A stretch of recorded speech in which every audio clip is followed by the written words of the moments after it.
अस्सलाम वालेकुम वरहमतुल्लाहि वबरकातुहू नहमदुहु व नसल्ली अला रसूलिहिल करीम अम्मा बाद।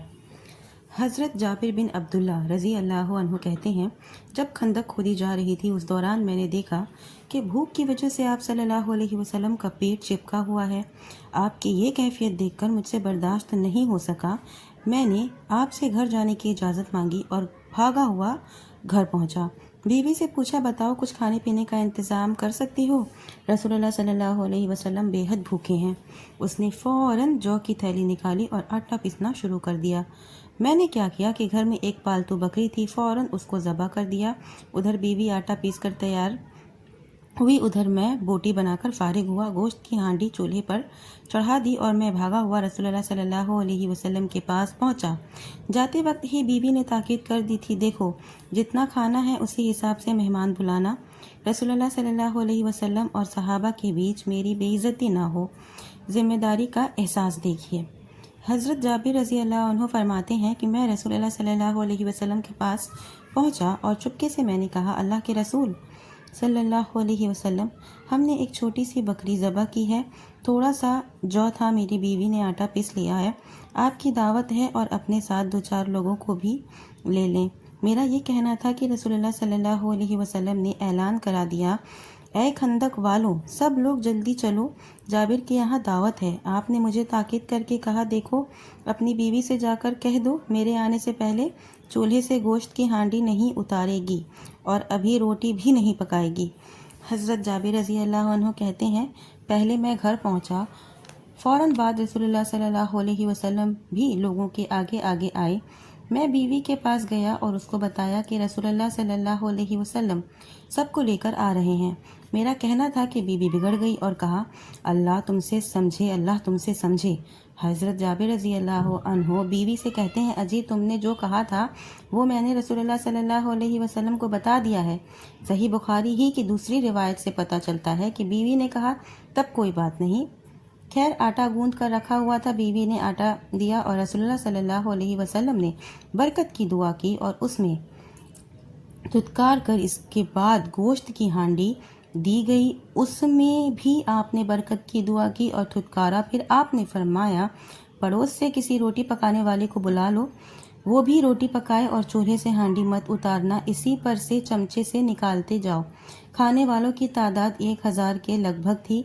सब ने आसूदा होकर खा लिया और बच भी गया। सब लोग खा पी कर चले गए, लेकिन हांडी में गोश्त पहले जैसे खौल रहा था, खाने के बाद भी उसी तरह भरा हुआ था और आटे से रोटी भी उसी तरह पक रही थी।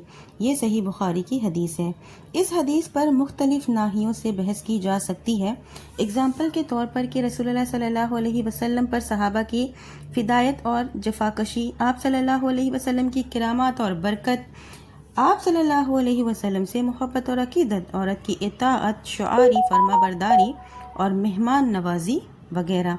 इन सब चीज़ों पर आप इस हदीस पे आप इन सब टॉपिक पर बहस कर सकती हैं, लेकिन मैं यहाँ सिर्फ अपने मौजू से मुतालिक बहस करना चाहूँगी और वो ये है कि औरत का दायरा कार उसका घर और वो घर की निगरानी और इज़्ज़त व आबरू की मुहाफिज है। आपने सुना नहीं कि औरत शौहर को ताकीद क्या कर रही है? देखो जितना खाना है उतने ही लोगों को दावत देना और ना कमी होगी तो बेइज्जती मेरी होगी। उस ताकीद के बाद भी जब औरत को ये मालूम हुआ कि दावत में बहुत सारे लोग आ रहे हैं, तो इताअत गुजार और फरमाबरदार होने की बावजूद उसकी ज़बान से बेसाख्ता ऐसा जुमला निकल गया जो बज़ाहिर बदाइया और शौहर की शान के खिलाफ है, लेकिन मकसूद व बद्दुआ नहीं है और ना शौहर की शान में गुस्ताखी है, बल्कि ये जिम्मेदारी का एहसास है, फ़र्ज़ का जज्बा है जो उसे सता रहा है। और कह दिए, वबिका अल्लाह के नबी सल्लल्लाहु अलैहि वसल्लम हुक्म दे रहे हैं, जाबिर जाकर अपनी बीवी से कह दो, ला तंज़िल बुरमता वला खुब्ज़ा मिनत तनूर हत्ता अतिया। सही बुखारी के अल्फाज हैं, आपका ये हुक्म देना इस बात की दलील है कि आटा पीसना, आटा गूंथना, रोटी और गोश्त पकाना, मेहमानों की मेहमान नवाजी करना और उस तरह के जुमले उमूर जिनका ताल्लुक़ उमूर खानादारी से है, बच्चों की हिफाजत, इनकी निगरानी, इनकी तरबियत वगैरह घर के अंदर कर औरतें करेंगी, इनकी जिम्मेदारी है, इसीलिए इनको रब्बतुल बैत कहा गया है। لیکن اس کا مطلب یہ نہیں ہے کہ عورت گھر سے باہر قدم نہیں نکال سکتی۔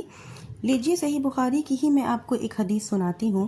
امام بخاری رحمۃ اللہ علیہ باب باندھتے ہیں، باب الذهاب النساء وصبیان الی العرس، عورتیں اور بچے شادی میں جا سکتے ہیں۔ اس بات میں انس بن مالک رضی اللہ عنہ کی حدیث پیش کرتے ہوئے حضرت انس رضی اللہ عنہ کہتے ہیں کہ ایک مرتبہ رسول اللہ صلی اللہ علیہ وسلم نے کچھ انصار کی عورتوں اور ان کے ساتھ بچوں کو ایک شادی سے واپس آتے دیکھا تو آپ اطمینان سے کھڑے ہو گئے اور ان سے فرمایا، اللہم انتم من احب الناس الیہ، اللہ گواہ ہے تم انصار سارے لوگوں سے زیادہ مجھے محبوب ہو۔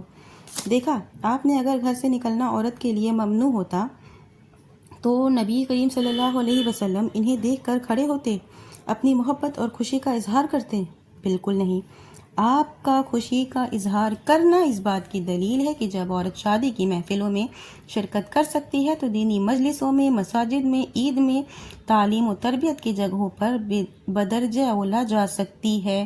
اور اس طرح کی بہت ساری حدیثیں پیش کی جا سکتی ہیں جن سے معلوم ہوگا عورت کاروبار اور تجارت کر سکتی ہے، حج کے لیے، تعلیم و تعلم کے لیے، دین کی حفاظت کے لیے اصول شرعی کی پابندی کرتے ہوئے گھر سے باہر جا سکتی ہے، ایک ملک سے دوسرے ملک کا سفر کر سکتی ہے۔ ہاں، شریعت نے سفر کے جو اصول بتائے ہیں ان کی رعایت ہر ایک کو لازم ہے، چاہے وہ مرد ہو یا عورت۔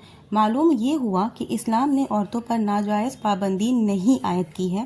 دین اور دنیا کے جو جائز حقوق ہیں انہیں جائز طریقے سے حاصل کرنے کا عورت کو پورا حق حاصل ہے، لیکن ہر حال میں گھر کی ملکہ اور نگران عورت ہی ہے۔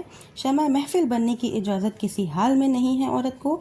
اب اگر عورت نیک ہے، دیندار ہے، اطاعت گزار اور فرما بردار ہے، رفتار و گفتار کی پاک ہے، موحدہ اور ایماندار ہے تو بلا شبہ اس کی گود میں پلنے والا بچہ موحد اور ایماندار ہوگا، بے شک اس میں کوئی شک نہیں ہے۔ ماں کی گود بچے کی پہلی درسگاہ ہے۔ بچہ ماں کی گود میں رہ کر غیر محسوس طریقے پر ماں کی ہر وہ عادت کشید کرتا ہے جو ماں کے اندر ہوتی ہے۔ عبداللہ بن عباس رضی اللہ عنہ حدیث کے راوی ہیں، کہتے ہیں کہ رسول اللہ صلی اللہ علیہ وسلم نے فرمایا، مجھے جہنم دکھائی گئی تو میں کیا دیکھتا ہوں کہ اس میں عورتیں زیادہ ہیں، وجہ یہ ہے کہ وہ کفر کرتی ہیں۔ صحابہ اکرام نے پوچھا، کیا اللہ کے ساتھ کفر کرتی ہیں؟ آپ نے فرمایا، نہیں، شوہروں کے ساتھ کفر، ناشکری کرتی ہیں اور احسان کی ناشکری کرتی ہیں۔ ان کی ناشکری کا حال یہ ہے کہ اگر تم زمانے بھر ان کے ساتھ کا احسان کرتے رہو، پھر کسی دن تم سے کچھ کمی دیکھ لے تو کہے گی، میں نے تو تم سے کبھی بھلائی دیکھی ہی نہیں۔